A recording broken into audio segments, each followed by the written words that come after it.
tô falando aqui, já foi muito discutido com o Orlando e com outras pessoas, há uma espécie de uma inflexão à direita desse próprio processo de criação de direita populista após o surgimento das redes sociais.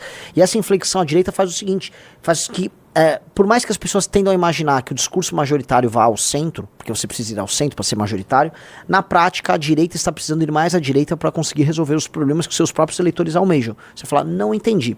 Muito simples, desde 2015 para cá, todas as experiências eleitorais, a gente pode colocar todas as experiências do Partido Conservador na Inglaterra, governo Trump 1, governo Bolsonaro 1, o Salvini participando de um governo lá com 5 estrelas, ou o próprio governo da Meloni agora, ou o governo do Macri na Argentina, todas essas experiências, elas deram errado. E a gente pode assumir, a direita que chegou ao poder nesses anos, ela fracassou. Ela fracassou em resolver os problemas econômicos, os dramas da classe média e o problema migratório. Isso basicamente na Europa e nos Estados Unidos. Esses problemas não foram resolvidos nessas nações. E eles, na verdade, foram agravados. E por eles terem se agravado, a direita, o próprio eleitor de direita supera ou procura uma versão melhor do seu nome e vai tentando construir algo novo.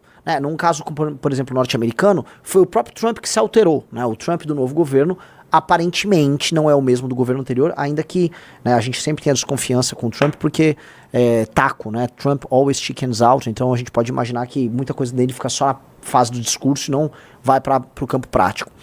Mas nós temos experiências de direita no mundo que estão sendo, vamos dizer, estão entregando. São 3 governos que você sente que entregaram algo. O primeiro governo, óbvio, é o caso do Bukele. O caso do Bukele, ele foi eleito não como um cara de direita, e acho que essa é a primeira parte interessante. Ele foi eleito muito mais como um inovador do que como um cara de direita. E as grandes inovações vieram justamente em ser bastante pontual, incisivo e efetivo na consecução de políticas que são mais identificadas como mais à direita. O segundo caso, naturalmente, é o caso do Milei. Tá? Ainda que alguém possa falar, mas veja só, ele perdeu aquelas eleições. Calma, ele meio que perderia aquelas eleições. E 3, eu colocaria aqui o caso do Netanyahu, o Bibi. Bibi, que é um cara à direita e que, de certa maneira, ele, quando lidando com os próprios moderados em Israel, ele já avisava que não havia outro caminho que não o de uma guerra, e inclusive ele já estava prevendo que haveria um isolamento de Israel perante o mundo, portanto que Israel teria que se hierarquizar em termos econômicos. Ele soltou uma declaração hoje sobre isso, uma declaração forte dele e que aponta para várias direções, e é importante vocês prestarem atenção no que o Bibi falou, e ele que vem, assim, tocando terror ali no Oriente Médio e aumentando vamos dizer, uma espécie de espaço de influência de Israel, um espaço inclusive territorial, no enfrentamento aos seus inimigos mais óbvios. Então meteu bomba na cabeça do Irã, você precisa acertar a Síria certa, você precisa acertar o Qatar certa, ele tá atacando bomba e tá, vamos dizer, numa postura mais efetiva, que contraria aquela lógica de buscar uma pacificação que na prática, e eu sempre ouvi isso dos amigos judeus que eu tenho, Renan, essa paz nunca virá.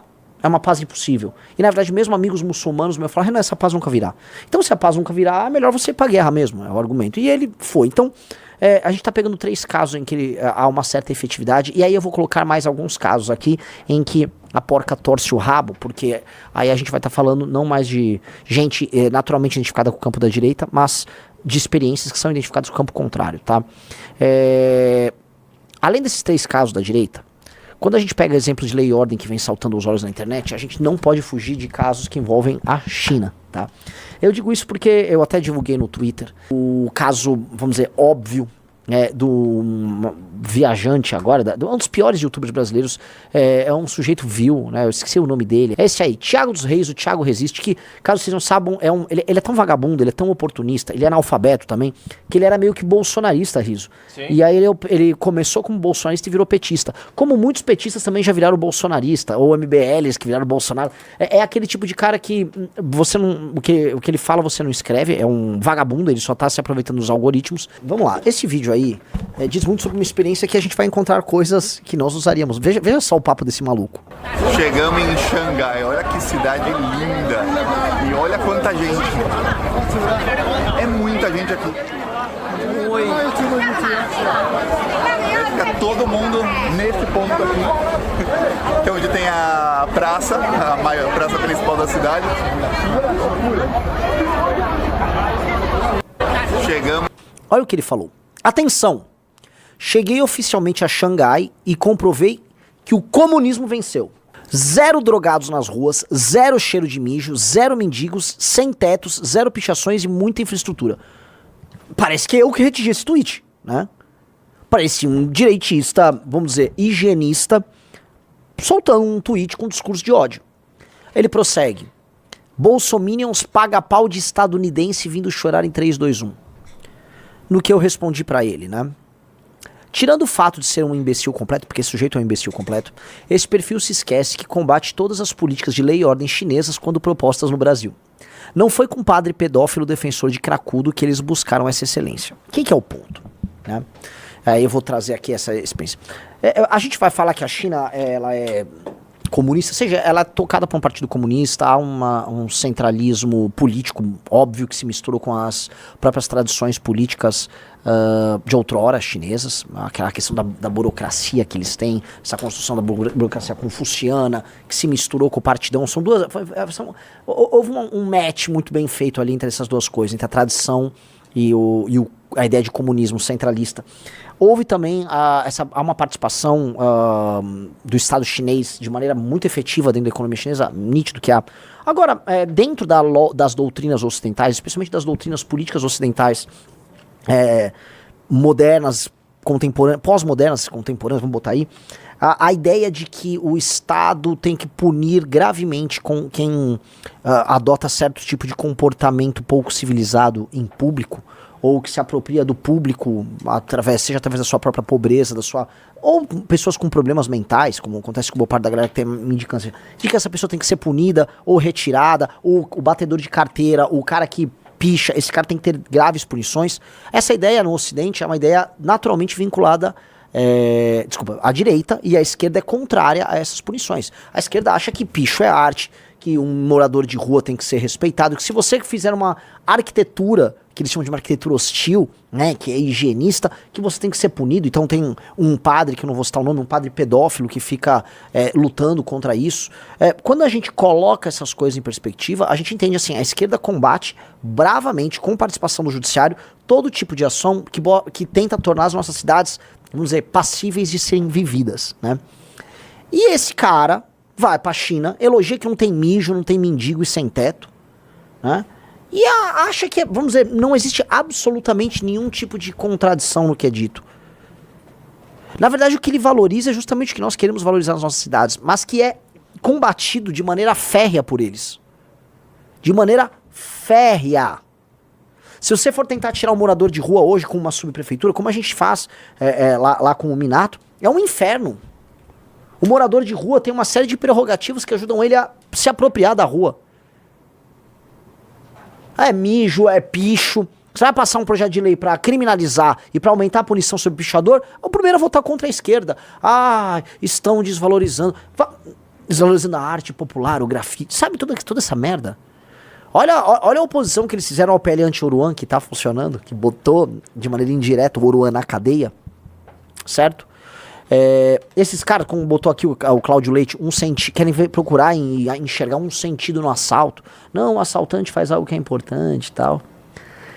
Veja, né, esses caras, né, num país como a China, mas a gente pode pegar nessas experiências que a gente tem, sejam experiências mais à esquerda, sejam experiências asiáticas mais à direita, vamos pegar China, Singapura, Taiwan, vamos pegar a Indonésia, e vamos pegar o próprio Vietnã. Em comum, o que essas nações têm são regras muito duras para o desviante, né? Justamente para aquele que quer sair da norma e quebrar as leis. Então, eu fico um pouco chocado, né? Porque por mais que a gente veja uma interferência maior, não tanto em Singapura, mas uma interferência nos países de matriz comunista, uma interferência maior do Estado hoje em regimes que são capitalistas também, e que haja um centralismo político nessas nações, o que a gente vê é a aplicação de uma série de políticas que qualquer direitista no Ocidente iria se identificar. Políticas de lei e ordem.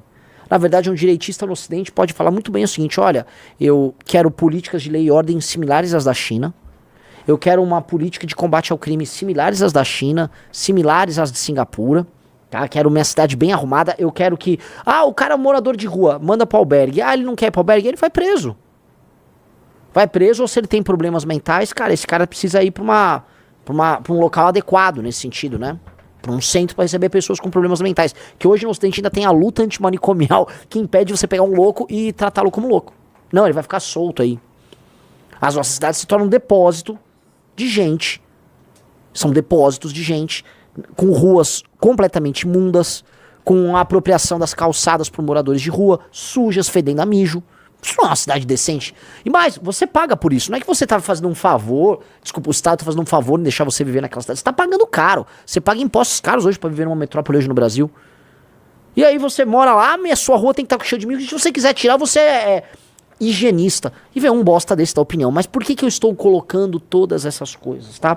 Porque na prática, boa parte daquilo que a gente pode falar como políticas públicas que funcionam, elas pertencem ao campo da direita. E quando implementadas, isso acontece na Ásia, elas funcionam. Mas no Ocidente há algo que impede que essas políticas sejam implementadas e que essas sociedades prosperem. E, curiosamente, quem faz isso é a própria esquerda. No Brasil há um agravante. A esquerda é aquilo que a gente chama de centrão, que é um bandido estacionário amarrado ao aparato estatal. Esse bandido estacionário que a gente chama de centrão é um outro problema, é um problema muito brasileiro, é um problema maior. Só que há um problema político, são os geradores de discurso e geradores de sentimentos, geradores também de imaginação, que impedem a aplicação de boas políticas públicas, que são a esquerda, e mais, eles fazem isso de maneira violenta. E se você gostou desse conteúdo e quer ver mais vídeos como esse, já deixa o like e siga o canal Missão Vanguarda.